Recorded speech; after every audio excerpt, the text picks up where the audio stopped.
and only the family elder knew that Remus was actually already a Master Level 3 warrior. Niles stepped out of the crowd once more and knelt before his father and Elder Marius. "Father, if two warriors must fight in the second round, let me have the honor of dueling alongside Great-Uncle Marius." Remus's eyes narrowed as he stared at his son. "Niles, you have failed me once before in an embarrassing fashion. I will not have a coward for a son. If you do this, you must emerge victorious, or not emerge at all. Is that understood?" Niles's eyes stared at the dirt beneath his father's feet. His face was flushed red from embarrassment. He knew this would be his only chance at redemption. "Yes, father, I understand. I will never fail you again." Besides, Niles knew that Elder Marius would likely do most of the actual fighting, while both of them would gain honor from the battle. It was the best chance he had to come back into his father's good graces. The High Lord Raven hesitated for a moment as he considered his son's words. He knew that with Marius at his son's side, the battle would not be a risky one. "Very well, then. But once you are in the match, you will do as Marius commands and not get in his way." "Yes, father. I swear my actions will make you proud." Grimgor chuckled at his young nephew's words. He couldn't help but playfully ruffle Niles's hair. "Young Niles' words are worthy of praise, but the chances of any of you seeing combat aren't very high. It's far more likely I'll finish off both father and son in a matter of minutes." The High Lord Raven nodded his head solemnly. "I do hope you're right. Until I have their heads on spikes, I'll not hold back in the slightest. We must be fully prepared to face them." Remus turned out towards the crowd once more and scanned it for the men he wished to see. "If Lord Hayfield somehow makes it into the third round, I shall face him myself, along with Elder Colm and my second brother, Claudius." Shouts of approval came out of the crowd. Elder Colm and Claudius Raven approached their leader. Elder Colm simply smiled sinisterly towards the High Lord, while Claudius addressed his brother loud enough for all to hear. "No matter what happens, brother, I shall stand by your side as we might our cocky foes off the face of the earth." The High Lord Raven grinned as the courtyard shook from the confident cheers of his men. Finally, he was ready to face the Hayfields head-on. Nathan frowned as he did his best to focus on praying up to the heavens on his hotel room balcony. Lately, he'd felt a bit spiritually disconnected, and he'd struggled to maintain his attention. Thoughts of his mother's murderer and the upcoming duels swirled endlessly around in his mind. Although still Nathan felt confident in his abilities, he had no real way of concretely knowing just how powerful his enemies were. Rumors always abounded throughout the city regarding warriors' power levels, but those statistics were just talking. There was no way to confirm just how powerful the High Lord Raven truly was. He'd also been having trouble sleeping at night, and his dreams were full of bloody scenes where his family was killed or captured because he didn't have the strength to stop it.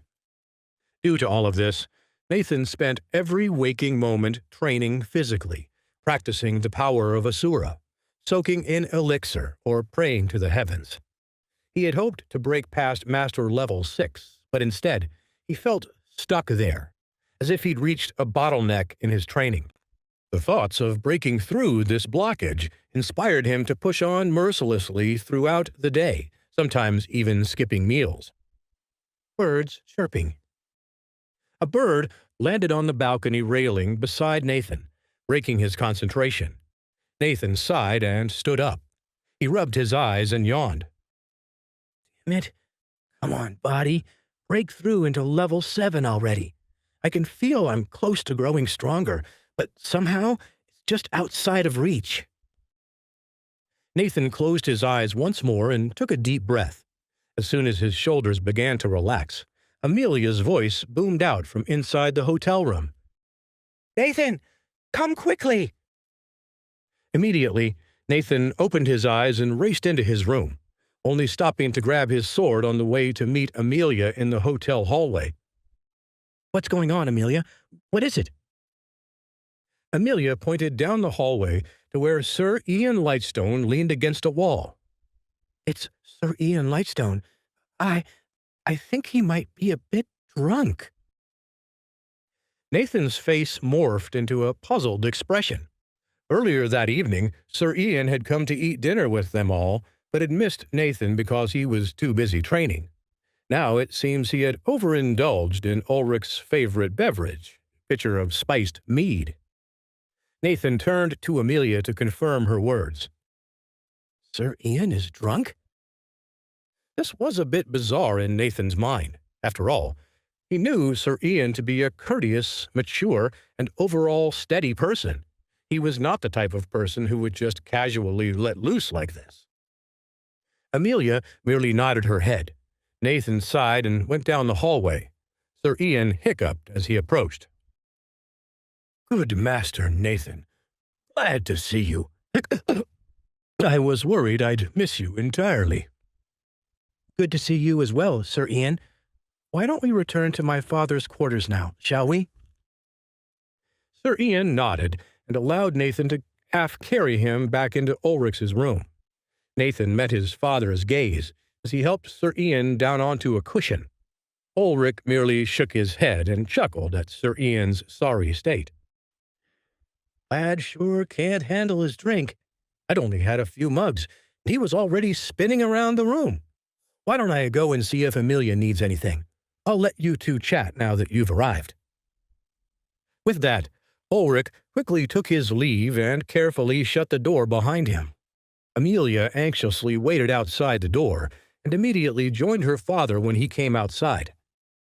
"Father, is poor Sir Ian all right? What's gotten into him?" "Don't worry, Amelia. He'll be fine in the morning. I think it's best we let him sober up, and then tomorrow it might be wise for you to meet with him in private." Amelia gave her father a confused look, then slowly nodded her head. Back inside the room, Sir Ian hiccuped profusely as Nathan stared down at his friend.